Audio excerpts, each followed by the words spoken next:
এখন সোশ্যাল মিডিয়াতে বেশিরভাগ পোস্ট দেখবেন সনাতন ধর্মের দেবদেবীকে অপমানপূর্বক হয়ে থাকে, কিংবা কোনো বিগ্রহকে নষ্ট করা হয়ে থাকে, কিংবা কোনো দেবদেবীকে নিয়ে অশ্লীল কুমন্তব্য করা হয়ে থাকে।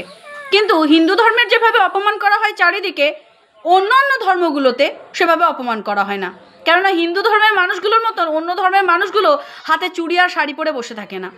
এই সোশ্যাল মিডিয়ার যুগেই দেখতে পাচ্ছি যে একটা হিন্দু ধর্মের ছেলে হয়ে শুধুমাত্র ভাইরাল হওয়ার জন্য কয়েকটা জুতো দিয়ে একটা মালা তৈরি করে কীভাবে মহাদেবের গলায় পরিয়ে দিচ্ছে। কি অসাধারণ!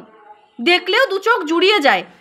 কোন বংশের ছেলে, কোন জাতের ছেলে, সত্যিই ভেবেই অবাক হয়ে যাচ্ছি। কয়েকটা ভিউজের জন্য, ফলোয়ারের জন্য এরা নিজের বাবাকে অপমান করতেও ছাড়ছে না।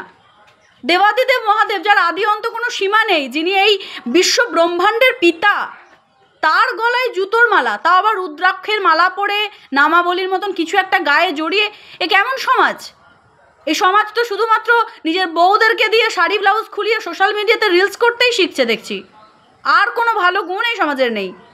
শুধুমাত্র এই বাড়িতে একটা করে ফোন কেনো এবং সেখানে ভিডিও রিলস তৈরি করো, বউদেরকে নাচাও আর ভিডিও ভাইরাল করো, ব্যাস, তাহলেই তো লাখ লাখ টাকা। কে কোথায় শিবের গলায় জুতোর মালা পরাচ্ছে, কে কোথায় শিবকে অপমান করছে, কে কোথায় ভগবান শ্রীকৃষ্ণকে অপমান করছে, তা নিয়ে আমাদের কি যায় আসে? আমরা কেন প্রতিবাদ করব, তাই না? সত্যি কি আজব সমাজ, কি সুশিক্ষিত সমাজ, কি সুন্দর সমাজ, কি সুশীল সমাজ।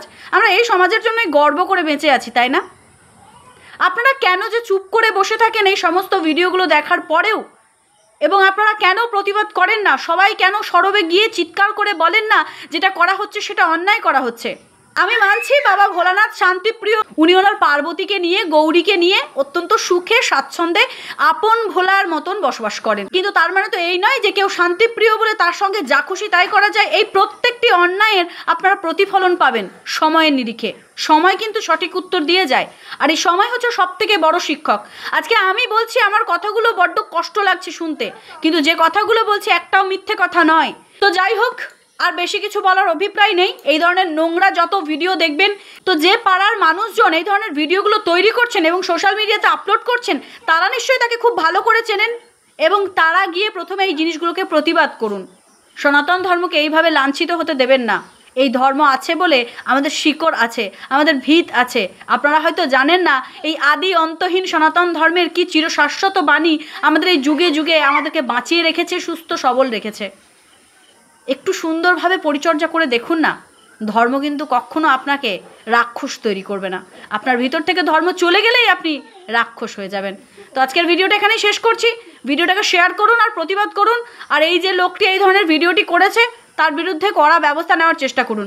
আপনারা প্রতিবাদ করলেই আশা করি কিছু না কিছু একটা ব্যবস্থা হবে। ধন্যবাদ। হরে কৃষ্ণ, রাধে রাধে।